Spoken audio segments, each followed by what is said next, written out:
The camera fades in slowly, revealing the sprawling expanse of Moscow's skyline under a blanket of midnight darkness.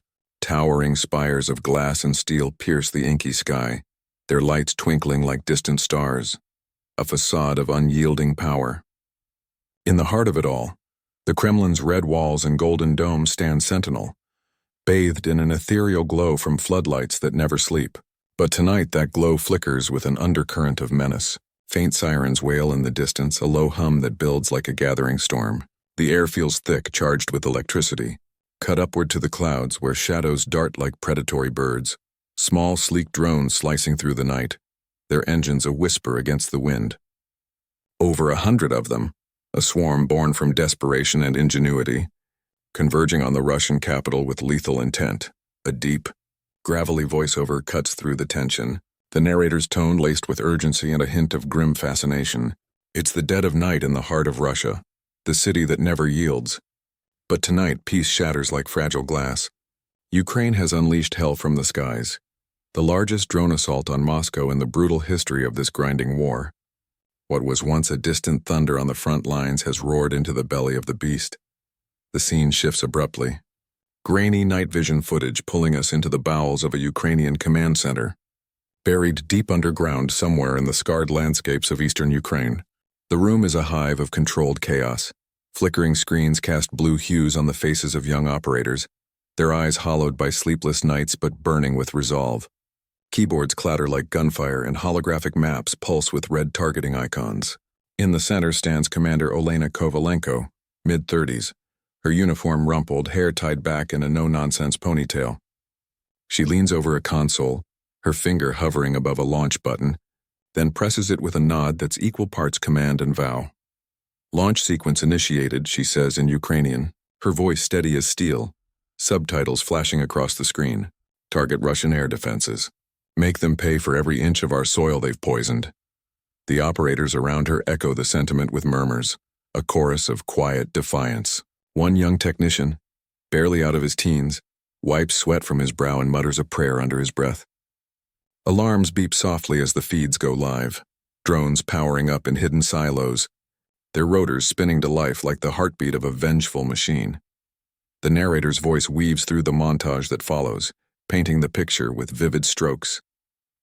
From these shadowed bases hundreds of miles from the front, Ukraine's elite drone unit deploys an armada of unmanned killers. These aren't the crude relics of early skirmishes. They're precision-guided FPV drones, first-person view predators loaded with high-explosive payloads. Small enough to evade radar, fast enough to outrun pursuit, they slip through the night like ghosts in the machine. Over 100 strong, this swarm is the culmination of months of black-market ingenuity and Western tech smuggled past blockades. Each one carries enough ordnance to turn a tank into scrap, and tonight, their sights are set on the crown jewel, Moscow itself. Quick cuts accelerate the pace. Drones erupting from concealed launchers in the Ukrainian countryside, streaking upward in synchronized volleys, their trails like comet tails against the black. Satellite imagery overlays the feed, showing the swarm fanning out, weaving through electronic countermeasures converging on the Russian heartland like arrows loosed from a god of war. Then the impacts begin, explosions blooming in the distance, orange fireballs punching through the night over industrial zones and airfields on the outskirts of the capital. The booms echo, a symphony of retribution. We drop into the thick of it, an exterior shot of a Moscow airfield, floodlit and frantic under the assault. Chaos reigns supreme. Alarms shriek like banshees, red lights strobing across tarmac slick with dew. Russian soldiers in winter fatigue scramble from barracks, their breaths fogging in the chill air. Rifles and anti-air launchers clutched in white-knuckled hands. "Incoming! Take cover! They're everywhere!" shouts a burly sergeant, his voice cracking with panic. Subtitles capturing the raw edge of fear in Russian. He dives behind a concrete barrier as the first drone dives, a black speck growing into a harbinger of doom. It detonates on a row of parked fighter jets, the blast wave rippling outward, shattering windows and hurling debris like shrapnel confetti. A fuel depot ignites next, a massive fireball erupting skyward, painting the faces of the defenders in hellish orange. Secondary explosions chain react, Su-35s crumpling like tin cans, their fuselages blooming into infernos that light up the horizon. The narrator presses on, his words syncing with the escalating carnage. The strikes hit like a hammer blow. 3 major air bases crippled in the opening salvos, 12 irreplaceable warplanes reduced to smoldering wrecks amid the wreckage of hangars and radar arrays.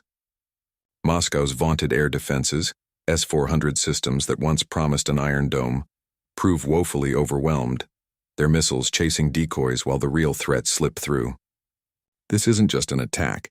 It's a declaration of war on the invader's home soil, a psychological gut punch that echoes from the halls of the Kremlin to the sleepy suburbs. Inside the Kremlin's fortified bunker, buried beneath layers of concrete and paranoia, the air is thick with cigar smoke and tension. President Vladimir Putin sits at a massive oak table, his face a mask of granite calm, eyes fixed on a wall of monitors flickering with red alerts and live drone feeds intercepted too late. Advisors cluster around him like courtiers in a medieval court, their voices a low buzz of urgency. Generals in crisp uniforms barking orders into headsets. Intelligence officers scrolling through damage assessments on tablets. One, a silver-haired spy master, leans in close. "Mr. President, we've downed 70%, but the rest?" "They've hit Vnukovo hard. Losses mounting. Aircraft, personnel, morale." Putin doesn't flinch. He stubs out his cigarette with deliberate slowness, his voice emerging like ice cracking over a frozen river. "They think they can bring the fight to our door? That these toys from their Western puppeteers can touch the heart of Russia? Mobilize the reserves, scramble the flankers from the north, and remind their Zelensky that we will bury them in their own rubble, one drone at a time." The room snaps to attention, a ripple of nods and salutes, but beneath it all, a flicker of unease, whispers of how the drones pierce the vaunted shield, how the war has inched closer to the motherland's core. The narrator bridges the gap, his tone shifting to one of cold analysis. Russia scrambles its response. Fighter jets roar into the sky from secondary bases, SAM batteries thumping missiles into the dawn. Official tallies claim most drones downed, 80 they say, with only a handful breaking through. But the damage is indelible.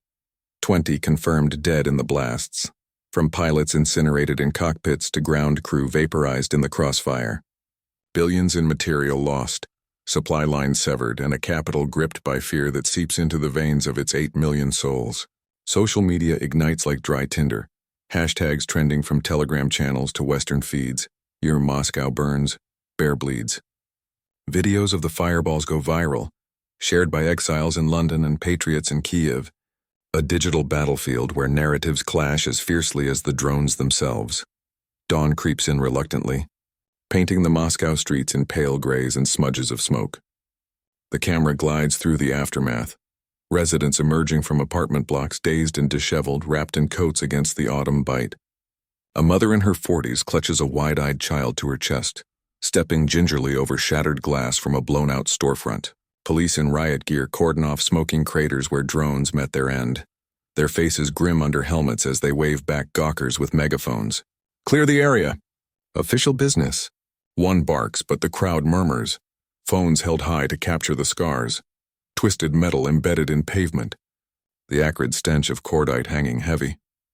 We cut to a street-side interview, a local resident in his 60s, salt and pepper beard streaked with soot, his voice trembling as subtitles roll. "We thought we were safe here, you know. Moscow, the eternal city, the fortress. Bombs on TV, sure, but not this. Not the sky falling on our heads now. It's war on our doorstep, and I wonder if we'll ever sleep sound again." His words hang, a microcosm of the ripple effect. Schools shuttered, metro lines disrupted, the stock exchange dipping in pre-market jitters. Families huddle over radios, tuning into state broadcasts that spin the assault as a minor incursion, a footnote in Russia's inexorable march. For Ukraine, this is no mere spasm of violence, it's calculated payback. A bold riposte to the months of Russian barrages that have flattened cities like Kharkiv and Mariupol. Claiming thousands in the name of denazification, the narrator's voice swells with a note of reluctant admiration. In the war's ledger of atrocities, Ukraine tallies this as justice served. President Zelensky, ever the showman-turned-statesman, tweets from his fortified office as the strikes unfold. "Our drones fly for freedom, silent avengers over the occupier's lair." Moscow, feel the sting of the hornet's nest you've kicked. its rhetoric laced with resolve, a signal to allies in Washington and Brussels that Kiev's fight isn't confined to the trenches. The scene transports us to Zelensky's office in the presidential bunker beneath Kiev, walls lined with MAPSMA,